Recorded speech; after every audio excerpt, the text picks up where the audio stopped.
Hello, everyone. My name is Mike. I'm from Atlanta/New York City. I guess I'm a Lisbon digital nomad, for lack of a better word. I'm not a big fan, but I've been living here on and off for about 3.5 years. I'm also a pretty avid world traveler, and the story is about when I almost died 4 months ago during an earthquake in Bali, and coming out of that and coming back here, and the stories I learned from that.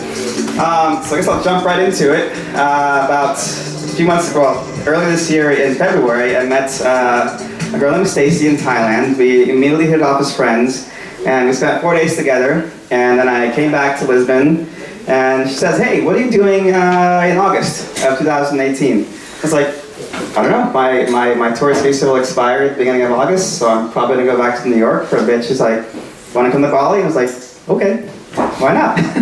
And so we planned for months and months and months, and then as August came, as you know, there were a couple of earthquakes close to Bali in Lombok that were actually pretty deadly. And the thought was, well, should we still go? And I actually contacted friends who were in Bali, and I said, no, everything's fine here. So I said, you know what? Let's go. I think we're going to be fine.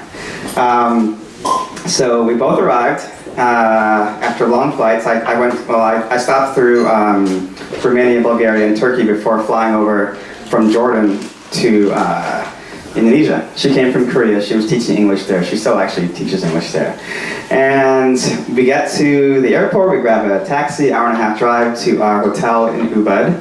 And we grab a shower. And we're like, oh, we have to head out. We got to grab dinner before the place is closed.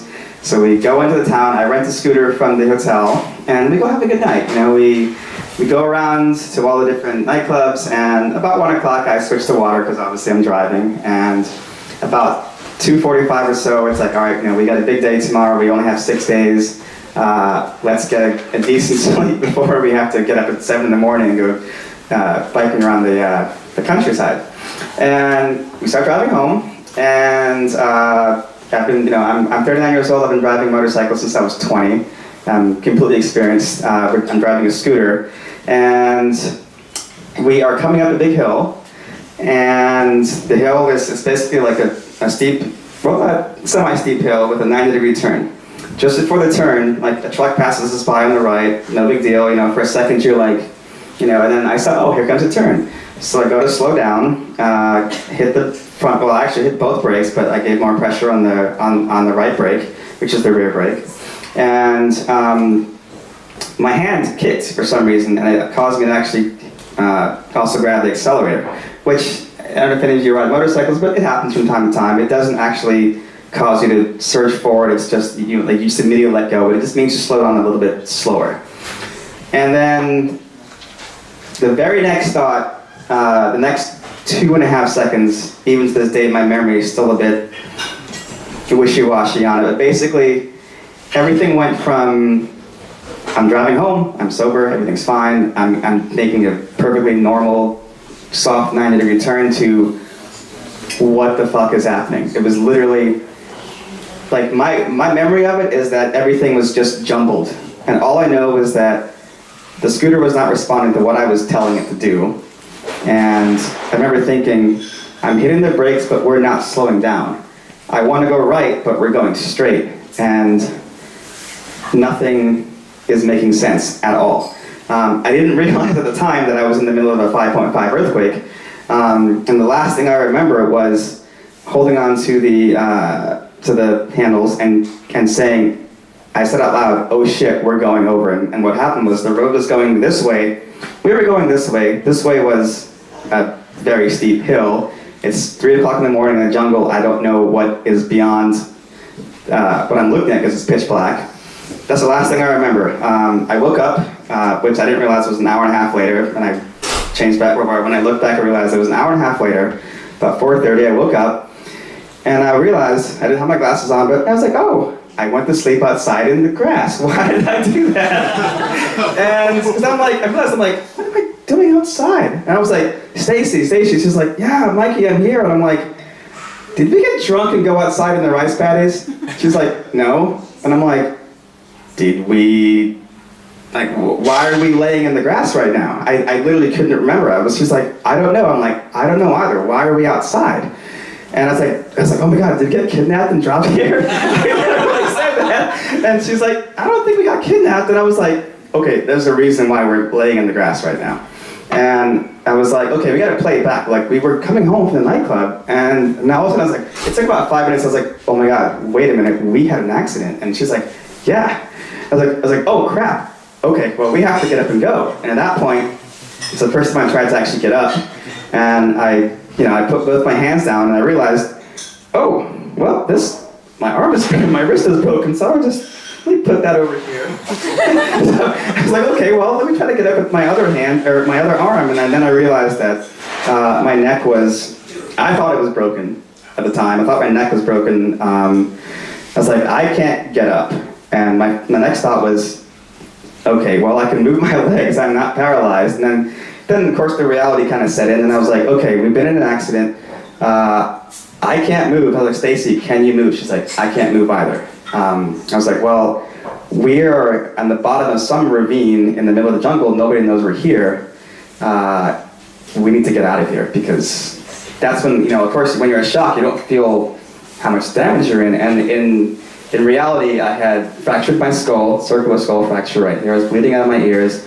I cracked 3 ribs on this side, 1 rib on this side, lacerated my liver. I was bleeding internally. Both my lungs had collapsed. My bowel was perforated and my wrist was broken. And so since they don't know how I wasn't dead there, because when your lungs are collapsed, I don't know how you breathe. I don't remember thinking I can't breathe at the time, but the doctors were like, oh yeah, no, you were gonna die. And then the next thought was, I was like, okay, we need to get help. And I had 2 phones with me, my American phone and my travel phone that I have a local SIM card. That one was lost in the accident because I was using it for GPS. It was somewhere in the darkness. And then I realized I didn't know that I had another phone with me. I thought it was lost. And that thought crossed my mind. It was like, well, I actually might die here tonight. And the weirdest thought was when you have that thought go through your head when it's actually a reality, then my very next thought was, well, 2 things. I was like, well, I gotta be strong for Stacy, because I don't know, I can't see her. She's somewhere in the darkness, she's close by, but I can't move. She can't move, I can't get to her. I gotta be strong for her. And then my next thought was, but if I do die tonight, if I just go to sleep right now, I just won't wake up. And it was a really weird feeling to not actually be scared when you're facing that kind of situation. So that's another takeaway from the story. But anyways, to move on, I realized I had my American phone with me. I turned it on. I got an international signal, which was not cheap. And the reason that we were on the front page of CNN was because what I did to get us rescued was kind of unique. I didn't know what the emergency number was for Indonesia. I actually tried 911. It does not work. It does not work. And I thought, I don't know how to call anybody. I don't even know where to tell them where I am, because we're in the middle of nowhere. I was like, let me get on Facebook. And I put, and with the big red background, the big letters, I said, in danger, need help, call the police. And of course, I immediately started getting calls on WhatsApp and everything. And one of the main takeaways I want to make for the story is the power of your friends. And I've been traveling the world for 10 years. I have friends all over the planet. And I mean, I have a lot of friends here tonight, and it was amazing to see how fast people organized. I got to the point I had to stop taking phone calls because I only had 42% battery. And I realized once my battery dies, I'm dead. So a few friends started calling, friends from Prague, friends from Vancouver, friends from Lisbon, friends from Los Angeles, friends from all over the world. And I said, look, I can't talk long. I've been injured. I can't move. I'm going to send you my GPS. Get help. And within about an hour and a half, I had friends who had contacted the U.S. Embassy. They contacted the local authorities. And I ended up getting phone calls from 2 people from the embassy saying, we know where you are. We've got your GPS. Hang tight, they're coming. And within 2 hours, we were on the back of a flatbed truck being transported to the hospital. And I came out of it. I'm actually still recovering. You can see I've got a bunch of scars I didn't have before. I've got one here too as well. I've got some metal in my body I didn't have before now. And I guess a few of the takeaways, and also my friend Stacy, she was not injured as bad as I was. She broke her cheekbone, her nose, and sprained her wrist, but she's doing great. And the takeaway from the story I want to say is that a few things. Number one, I've always valued my friends, and they saved my life. And it's just, it's amazing to see the power of, sorry, getting a little teary-eyed now. It's amazing to see the power when your friends really come out for you, you know, and to have them, sorry.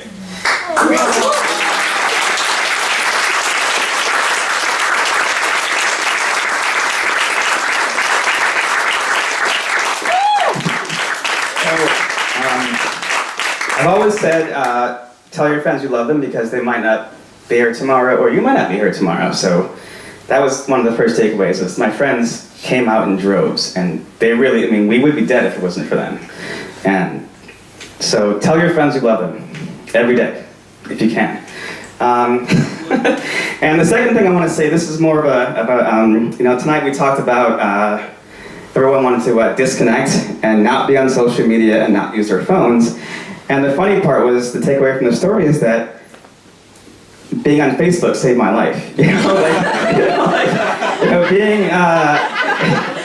Being this person who posts all the time, posts pictures, and you get all these friends, and all of a sudden realize, like, yeah, having my little device that distracts you from life, distracts you from work, is the one thing that actually, that's the reason I'm standing here in front of you today, you know? So, I'd say sometimes it's not so bad to not disconnect.